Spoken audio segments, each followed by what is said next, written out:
Bismillahirrahmanirrahim. Assalamualaikum warahmatullahi wabarakatuh. Saudaraku yang dirahmati Allah, pemuda selalu menjadi aktor penting dalam sejarah peradaban manusia, tak terkecuali dalam sejarah Islam. Kisah Ashabul Kahfi ribuan tahun misalnya menginspirasi pemuda hingga masa kini. Rasulullah menaruh perhatian lebih kepada para pemuda. Mereka menjadi backbone perjuangan bangsa dengan semangat dan keberaniannya yang tak tertandingi. Sebut saja Muhammad Al-Fatih yang berumur 22 tahun menaklukkan Konstantinopel, ibu kota Bizantium, pada saat para jenderal agung merasa putus asa. Atau Muhammad Al-Qasim yang berhasil menaklukkan India pada usia 17 tahun. Bahkan lewat Sumpah Pemuda Bangsa Indonesia bisa bersatu dan merdeka. Hal ini menunjukkan bahwa bangkit tidaknya suatu bangsa berada di tangan para pemuda. Di zaman yang serba modern ini, para pemuda dihadapkan pada berbagai masalah. Sebut saja kenakalan remaja yang menjamur di mana-mana. Menurut Sarlito Wisarwono, kenakalan remaja adalah tindakan orang yang belum dewasa, yang sengaja melanggar hukum, di mana remaja itu menyadari apabila perbuatannya tersebut melanggar hukum dan bisa dikenai hukuman. Dalam hal ini, kenakalan remaja dibedakan menjadi dua. Yang pertama, delinkuensi situasional atau perkelahian yang terjadi karena adanya situasi yang mengharuskan mereka untuk berkelahi.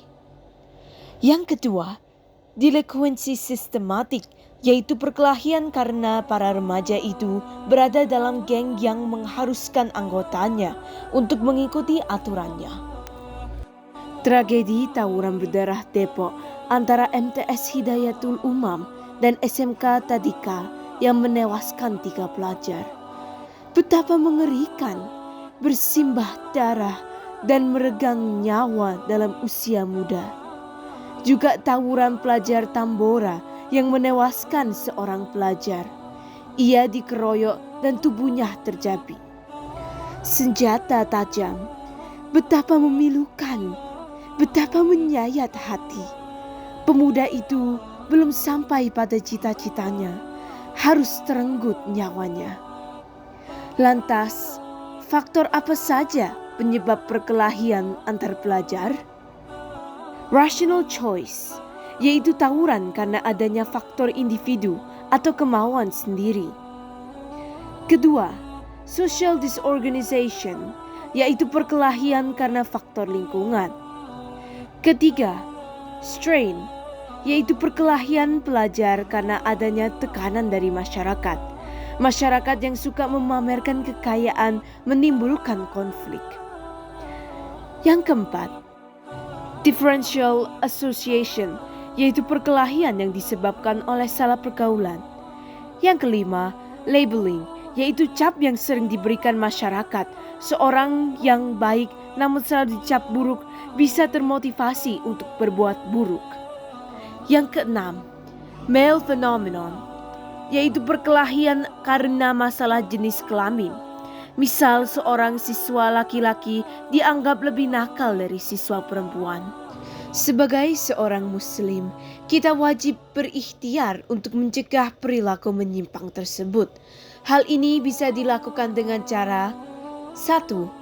Memberi kesempatan pelajar untuk mengembangkan minat dan bakatnya, sehingga dapat menemukan jati dirinya dengan cara yang baik. 2. Menciptakan keluarga yang harmonis, agar pelajar terbiasa dengan sikap lembut hati dan bukan kekerasan. 3. Tidak menyamaratakan kemampuan anak. Setiap anak punya potensi yang berbeda-beda. 4. Memberikan pendidikan yang baik, mencari sekolah yang baik untuk para remaja. 5. Dukungan dan perlindungan dari guru-guru di sekolah. 6. mengikutkan pelajar pada organisasi kepemudaan yang positif seperti OSIS atau takmir masjid. 7. Mengajarkan keterampilan atau skill sebagai bekal masa depan untuk pelajar. Saudaraku yang dirahmati Allah, apabila nasi telah menjadi bubur dan pelajar itu telah terlanjur terlibat dalam tawuran, apakah semuanya sudah terlambat? Saudaraku, jangan berputus asa terhadap rahmat Allah. Yang dapat kita lakukan untuk menangani pelajar yang menyimpang adalah 1. Kepercayaan. Menumbuhkan sikap percaya agar pelajar mau bercerita permasalahannya dan merasa nyaman untuk meminta pertolongan pada guru BK atau orang tua. 2. Kemurnian hati. Tidak terlalu banyak memberi syarat untuk menolong remaja yang bermasalah. Tidak memberatkan dengan banyak kata, tetapi 3. Berempati. Tidak merasa lebih unggul atau lebih tinggi dari pelajar karena merasa lebih tua. 4. Kejujuran hati. Mengatakan yang benar adalah benar dan salah adalah salah. 5.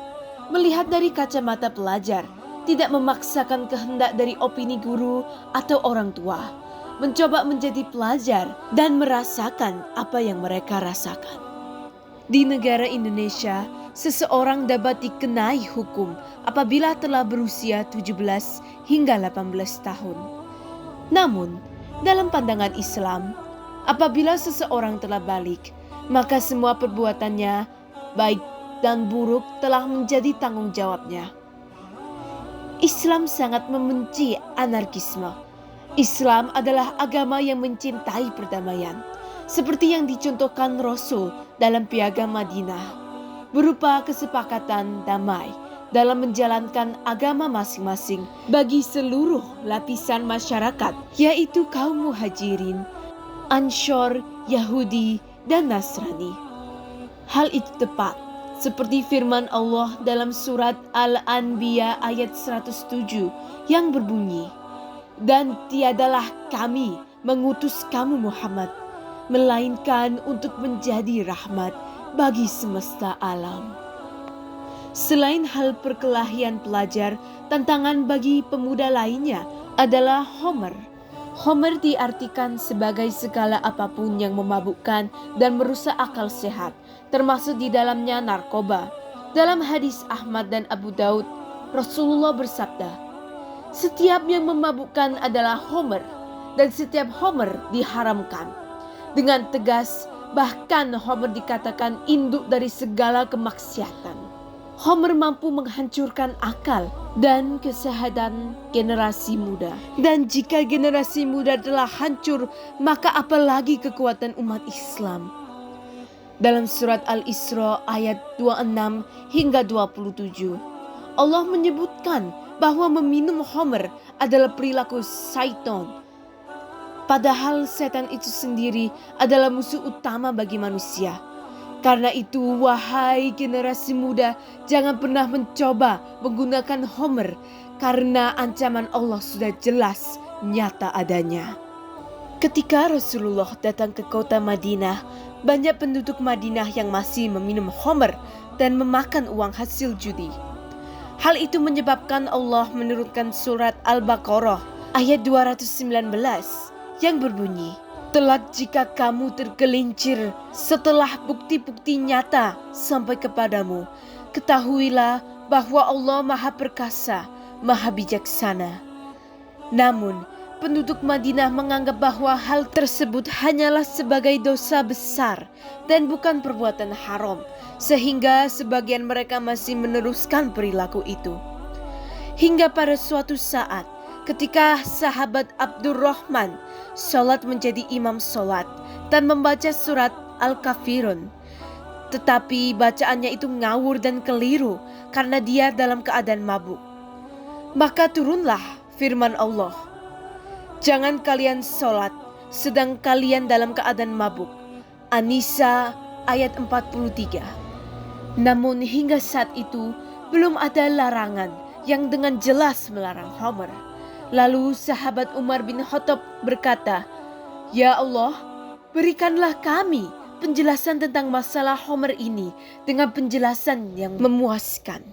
Kemudian turunlah surat Al-Maidah ayat 90 hingga 91 yang berbunyi, "Hai orang-orang yang beriman, sesungguhnya meminum Homer, berjudi, berkorban untuk berhala, mengundi nasib dengan panah adalah termasuk perbuatan syaitan. Maka jauhilah perbuatan-perbuatan itu agar kamu mendapat keberuntungan. Sesungguhnya syaitan itu bermaksud hendak menimbulkan permusuhan dan kebencian di antara kamu lantaran meminum Homer dan berjudi itu dan menghalangi kamu dari mengingat Allah dan sembahyang. Maka berhentilah kamu dari mengerjakan pekerjaan itu."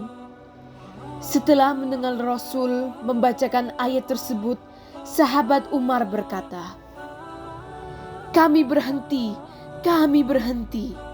Mereka menanyakan kepadamu Muhammad tentang Homer dan judi. Katakanlah, pada keduanya terdapat dosa besar dan beberapa manfaat bagi manusia, tetapi dosanya lebih besar daripada manfaatnya. Dan mereka menanyakan kepadamu tentang apa yang harus mereka infakkan. Katakanlah, yang lebih dari keperluan. Demikianlah Allah menerangkan ayat-ayatnya kepadamu supaya kamu berfikir. Kandungan isi yang terdapat di dalam ayat tersebut menunjukkan bahwa Allah tidak serta-merta langsung mengharamkan Homer lewat ayat yang pertama turun. Namun, perlahan mengajak manusia untuk berpikir mengapa sesuatu diharamkan. Hal itu akan memunculkan kesadaran bagi umat Islam mengapa sesuatu itu harus dijauhi. Dalam ayat ini, Homer, judi, berkorban untuk berhala, dan mengundi nasib dengan anak panah adalah termasuk dalam perbuatan rijis atau keji, kotor, jijik, dan bukti nyata kebobrokan moral. Karena itu Imam Al-Bukhari berkata Homer adalah cara paling mudah untuk menghabiskan harta, disusul perjudian yang dengan cepat membinasakan harta, lalu pemujaan terhadap berhala yang membinasakan agama. Hal itu menunjukkan betapa bahayanya Homer yang dapat menghancurkan akal sehingga manusia tidak berpikir rasional untuk kemudian berjudi menghabiskan harta, kemudian menuhankan selain Allah. Selain merusak mental, Homer juga merusak kesehatan. Apa yang akan terjadi jika generasi muda Islam rusak kesehatan dan mentalnya? Bagaimana dengan masa depan Islam? Kita mau tidak mau harus mengambil langkah nyata untuk menghindari Homer. Cara yang bisa kita lakukan adalah tidak mencoba atau mendekatinya. Memahami bahwa Homer, berjudi, membuat persembahan untuk berhala, dan mengundi nasib adalah perbuatan rijis, keji, jijik, dan kotor. Kerjasama yang baik dari semua pihak agar saling bahu-membahu memerangi Homer. Yang terakhir, menginsafi dengan kesadaran bahwa Homer adalah sesuatu yang sangat merusak kehidupan dan umat. Kita akan membicarakan tentang narkoba.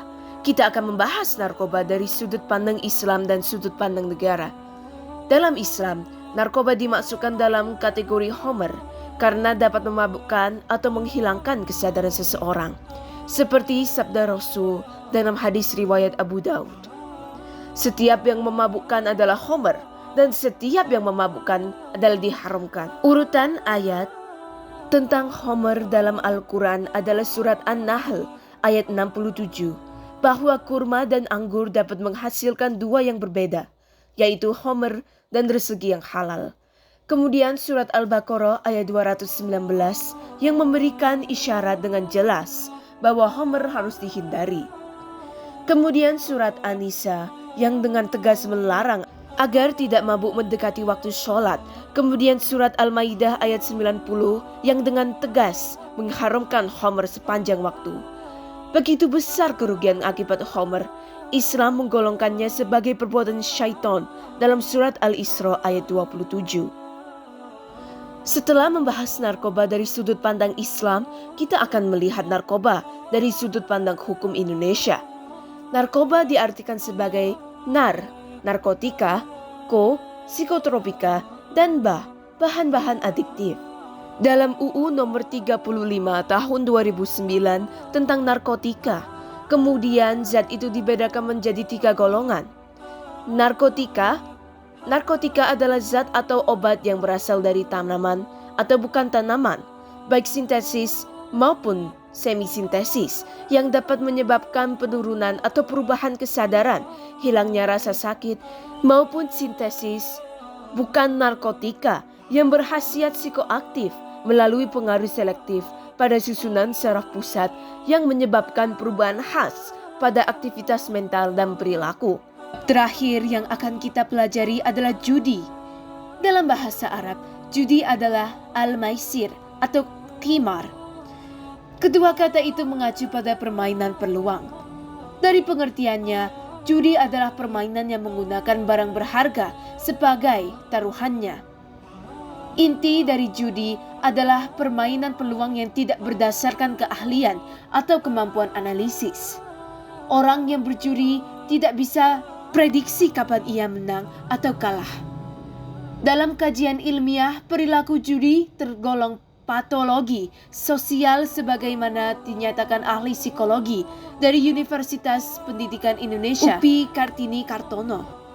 Dalam buku Patologi Sosial 1981, Kartini mendefinisikan judi sebagai pertaruhan suatu nilai atau barang berharga dengan menyadari resiko dan harapan tertentu pada suatu permainan, lomba, atau kejadian-kejadian yang belum tentu hasilnya. Selain berdasarkan Al-Maidah ayat 90, hukum haramnya judi juga tertera dalam hadis riwayat Abu Hurairah bahwa Rasulullah SAW bersabda, "Barang siapa di antara kalian yang berkata ketika bersumpah demi Al-Latta dan Al-Uzza, maka hendaknya mengucapkan, tiada Tuhan yang berhak disembahi selain Allah. Dan barang siapa berkata kepada temannya, kemarilah, aku akan bertaruh untukmu, maka hendaknya ia bersedekah." Hadis riwayat Bukhari. Demikianlah ancaman-ancaman berbahaya bagi pemuda di masa kini. Dunia penuh tipu daya. Jangan sampai kita terperosok dalam jebakan syaitan. Pemuda adalah harapan masa depan Islam. Senantiasa berpegang teguh pada agama adalah solusi bagi semua tantangan zaman. Seperti firman Allah dalam surat Al-Imran ayat 103. Dan berpegang teguhlah kamu semuanya pada tali agama Allah. Dan janganlah kamu bercerai-berai. Dan ingatlah nikmat Allah kepadamu ketika kamu dahulu masa jahiliyah bermusuhan. Lalu Allah mempersatukan hatimu sehingga dengan karunia-Nya kamu menjadi bersaudara. Sedangkan ketika itu kamu berada di tepi jurang neraka, lalu Allah menyelamatkan kamu dari sana. Demikianlah Allah menerangkan ayat-ayat-Nya kepadamu agar kamu mendapat petunjuk. Wallahu a'lam bishawab. Mohon maaf apabila ada kekurangan. Semoga bermanfaat bagi pemirsa semuanya. Wassalamualaikum warahmatullahi wabarakatuh.